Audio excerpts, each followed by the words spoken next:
Good morning, everyone. Uh, Welcome to our episode on Indian foreign policy podcast.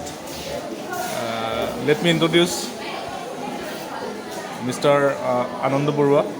He's a faculty member of Sarvodaya Senior Secondary School, and he's particularly interested in reviewing the different foreign policy situations and discourses across the world. For the purpose, for academic purpose, we are going to highlight on recent development regarding Indian foreign policy. Welcome, sir, to our show.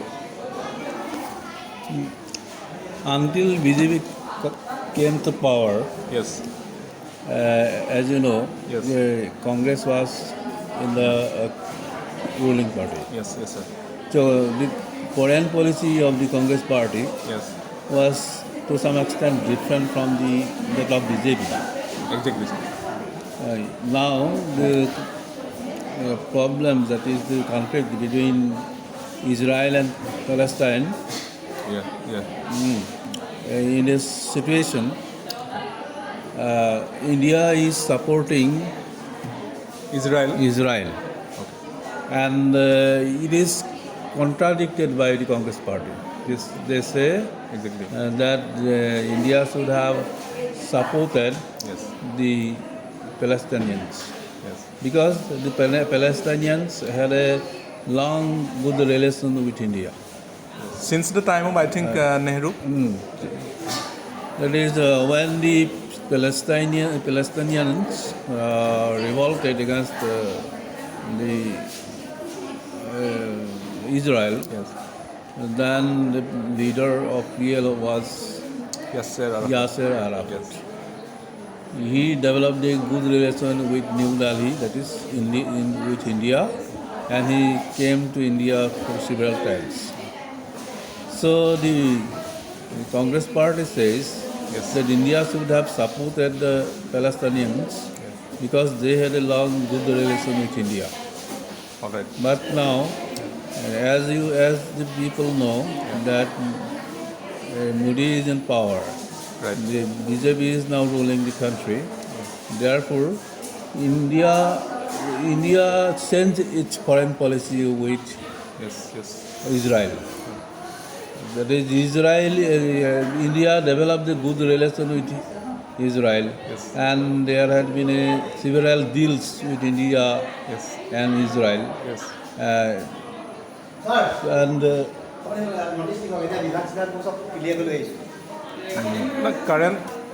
Currently, we have seen a paradigm shift in relationship between India and Israel.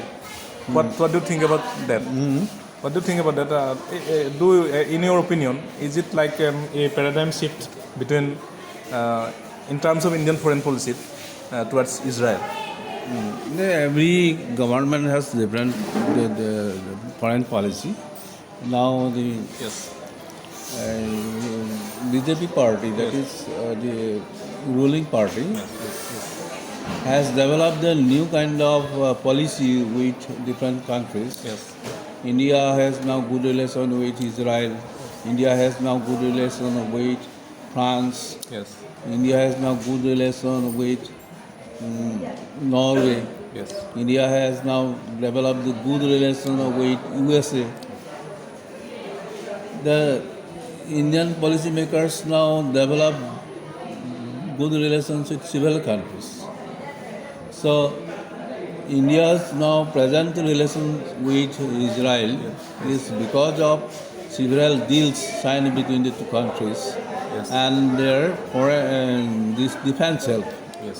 In the defense sector, the government of Israel has helped India in many respects. Secondly, sir, I am just interrupting you, your opinion. What do you think about the kind of complications that may arise due to this position, sympathizing or supporting Israel in this critical situation? Sympathizing is different from physical health. Yes. Now, India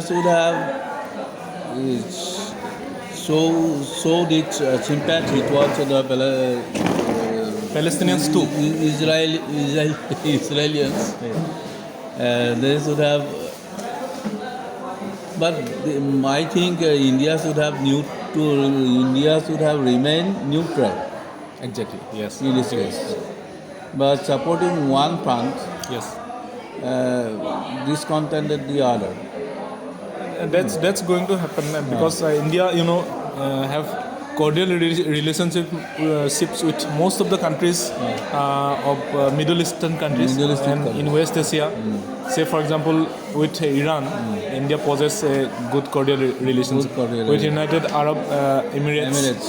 it's a very, Very good cordial relationship. Now, how India's current position will impact that relations? Then most of the Muslim countries, Yes. except United Arab Emirates, all the countries are supporting Palestinians. All right. Palestine, they are supporting Palestine. But India is actually importing the large part of its crude oil from Iran. All right. Yeah. And India also has a good relation with Iran. But the Israelis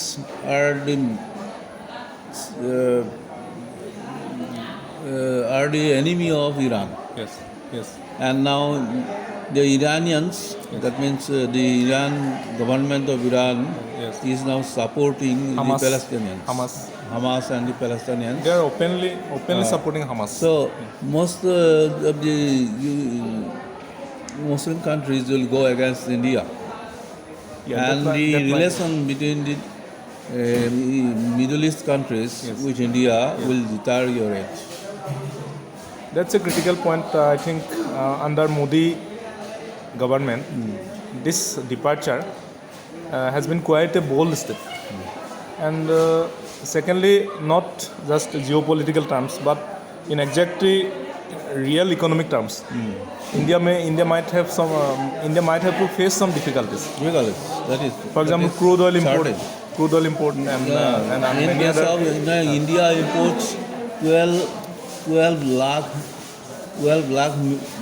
crores of rupees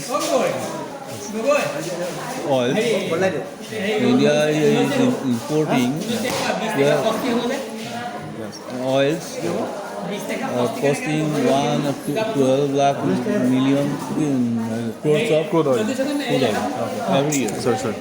So we have some observations regarding Israel-Palestine conflict, and we have talked about the shift of India's foreign policy towards Israel. Again, we have talked about the India's foreign policy shift towards Israel. But lately, it is observed that Prime Minister Narendra Modi has changed he's retracted his statement, and again he reiterated the demand for free and independent Palestine. That means Prime Minister Modi has been in favor of two-state solutions, as per his opinion. What's your take about that? Modi first expressed his views haphazardly, without thinking so much. Yes. When there has been a protest, against the Israeli people, Israeli attack on Gaza, and the opposition parties, chiefly the Congress party, showed their protest and discontentment regarding Modi's policy. Then Modi is bound to change his views, All right. his policy Yes. against against the Palestinians. Yes. Before the regime of the BJP, Yes. the Congress party had been favoring Yes. on the Palestinians Authority. Yes. authorities, as I have already told you, that Yasser Arafat, the leader of PLA, Yes. Palestinian Liberation Army, Yes.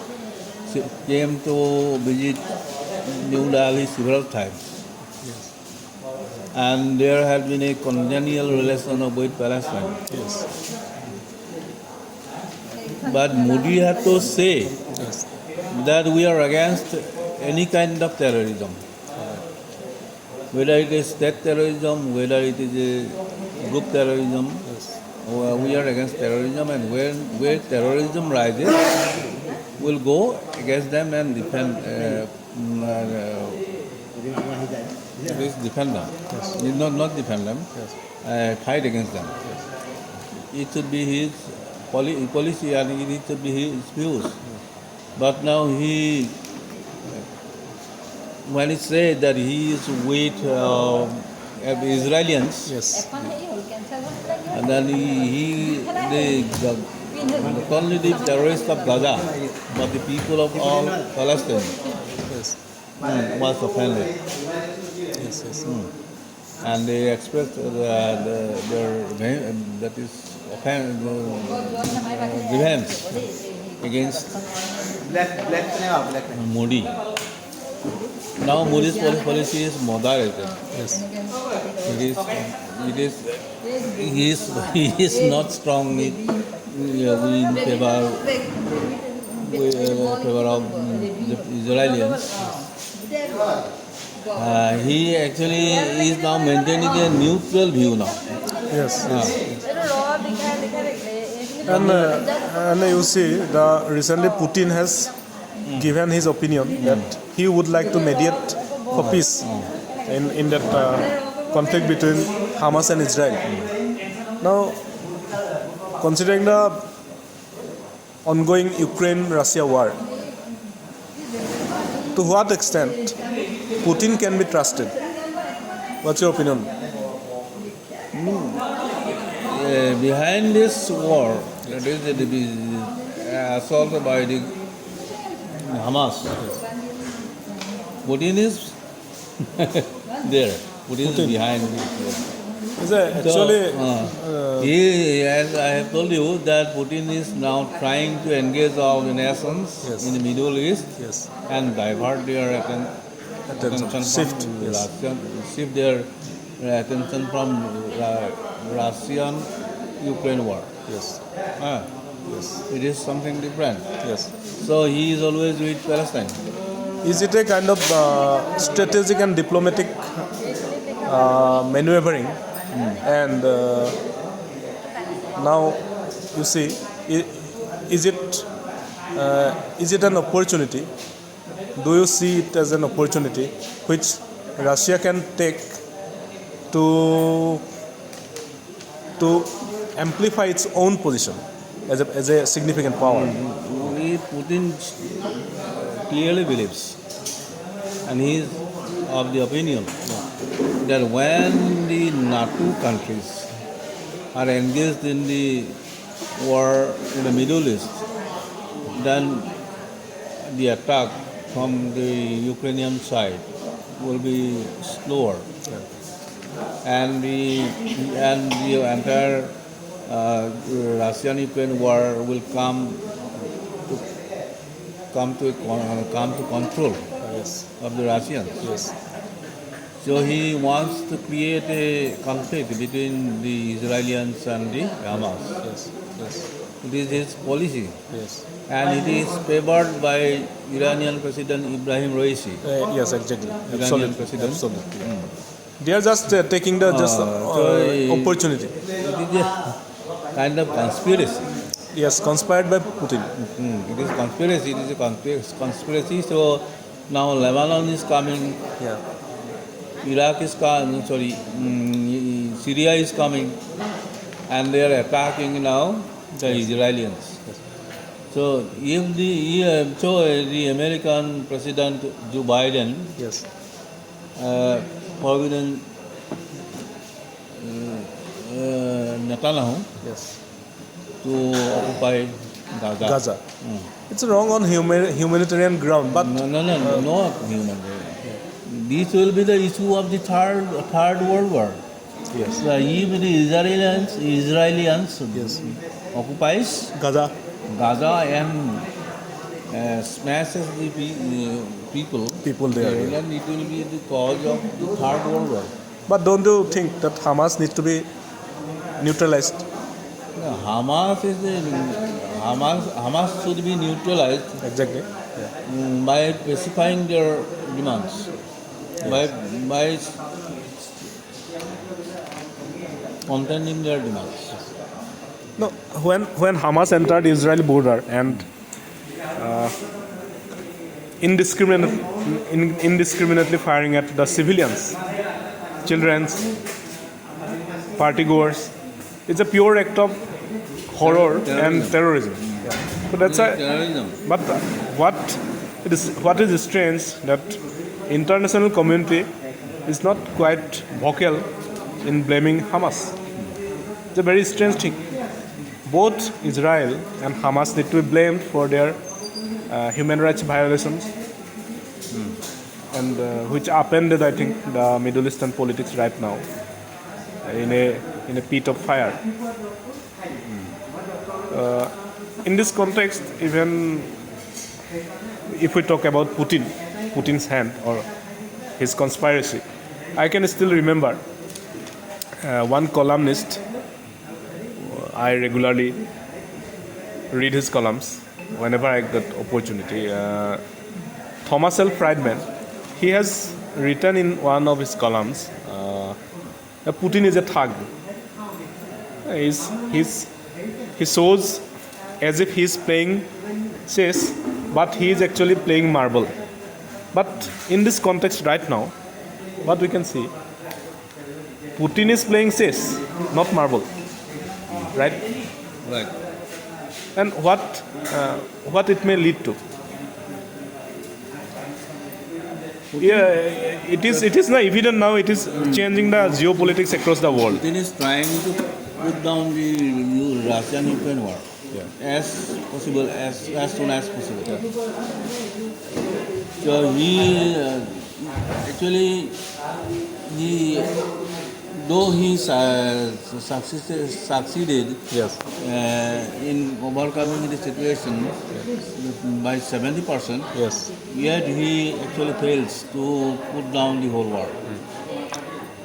So he tries to create another situation and another front of war, so that NATO and To other divert. countries, Yes. are engaged. It's a absolutely diplomatic and strategic Diplomatic. step, which perhaps has never been imagined by Joe Biden or Netanyahu